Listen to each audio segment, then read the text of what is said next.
Let's see, from the 321 on the text line, profit sharing would not be a good thing for the Baylors of the world. You cannot generate the revenue that other institutions can get, and quite honestly, a place like Baylor isn't going to get as big of an NIL deals as a USC or Ohio State or probably even a Miami when you start looking at the trend of possibly cities paying more of NIL support opportunities. The bottom line is if you go to school and sign a deal, you should have to commit to that school for 2 years. That would solve so many problems. Look, if it is collectively bargained and you can say, look, you're at least here till you're a sophomore, then yeah, maybe that does slow the transfer report a little bit. But again, that's something that will all have to be worked out. And Craig and I aren't labor lawyers, so we can't even really speak to it. Yeah, I don't know how all that works. I'm not going to pretend to know what would be devised. Again, it'd be talking out my rear end to pretend like I know what any contractual language would even look like. But yeah, I mean, that's, in some ways you're right. And for those fans of Miami and Ohio State and Texas, then, you can just continue celebrating the fact that you've got the most money and will be totally unaffected by any of this. But for, 85% of college football,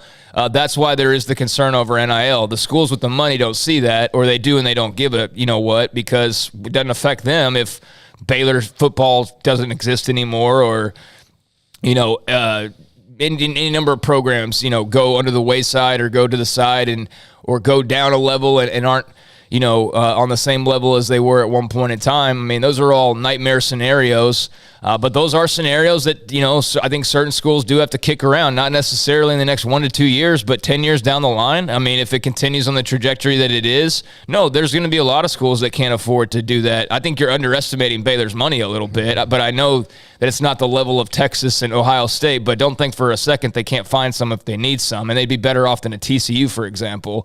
But yeah, I mean, there's that concern. And so if you're all, hey, let's have the NFL of college football where eventually all the haves just remain standing and have their own little thing, whether it's a culmination of the SEC and Big Ten joining together and then plucking everybody else away in some weird scenario, or if it stays relatively the same to what it is. Either way, yeah, if you're not one of like 15 or 20 programs, which is what we've been talking about for like a year now, and especially with looking at all the new rules that are passed, which really benefit them more than anybody, yeah, everything's in your corner, and everybody else is figuring out how they can still stay in that corner. And that's where the worrisome part comes about when people, you complain. No, it's like legitimately, like those schools will I think are going to have some worries about how uncertain things are. And maybe it all works out.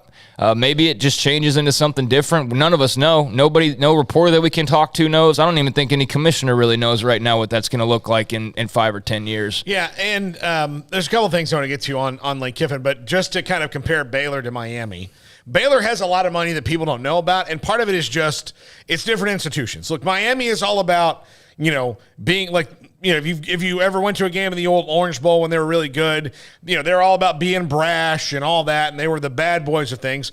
Baylor is just kind of institutional identity is modest. I mean, one of the things I've always thought about is, their fans are much more reserved.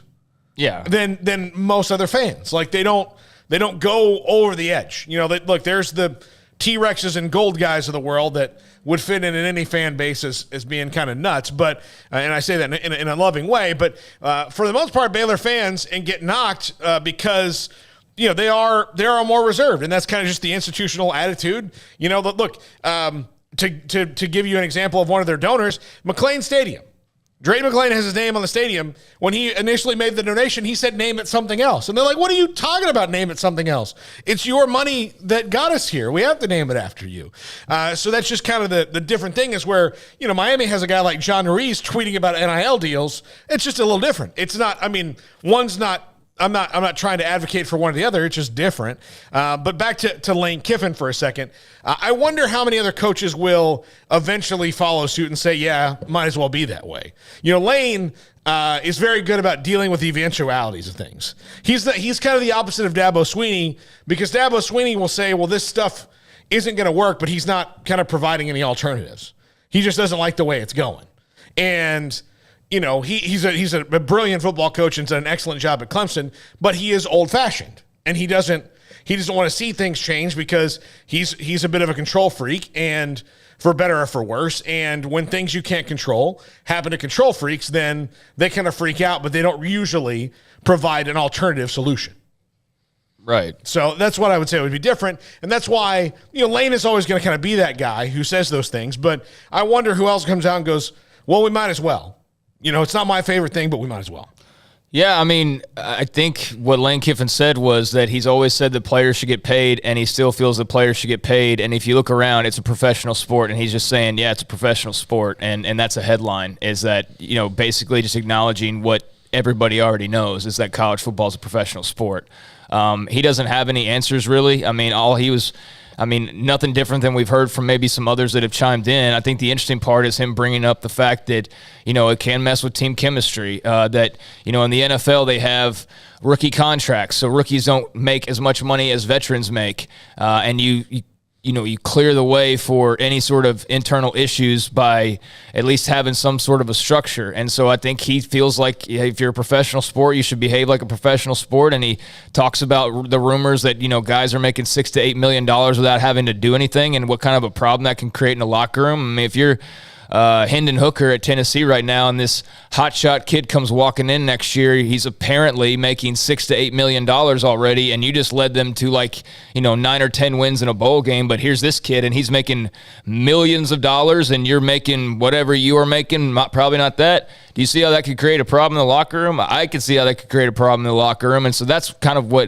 one of the areas that he touched on. And I think that maybe the way that happens is, again, a professional system, which would, again, have to come with the CBA or something along those lines, and to ensure that your senior quarterback is not making $4 million less than the kid who just got here from some high school in Arizona or something. I mean, that is something that I'm sure coaches have thought about.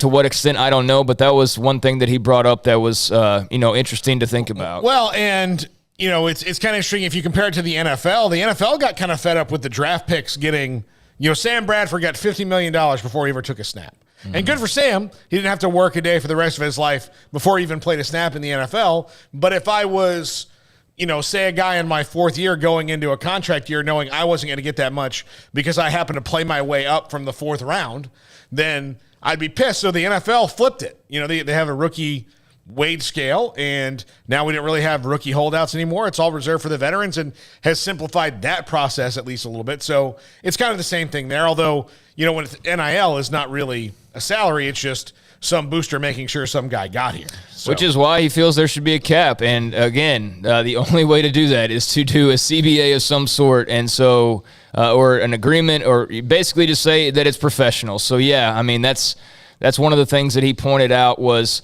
you basically got open free agency where a player can leave whenever they want to go wherever they want to make whatever they want to, and that's all great. But in professional football, you do have some rules, and so that's why I think that he's more in favor of some set of rules. But as he pointed out, he said, why did Bryce Young not go into the portal? If you're advising Bryce Young, why do you not go into the portal and walk into Nick Saban's office and say, hey, I want to be here, but I've got to protect myself, so I'm going to go in the portal, and I want to come back as long as it's matched with what I got here.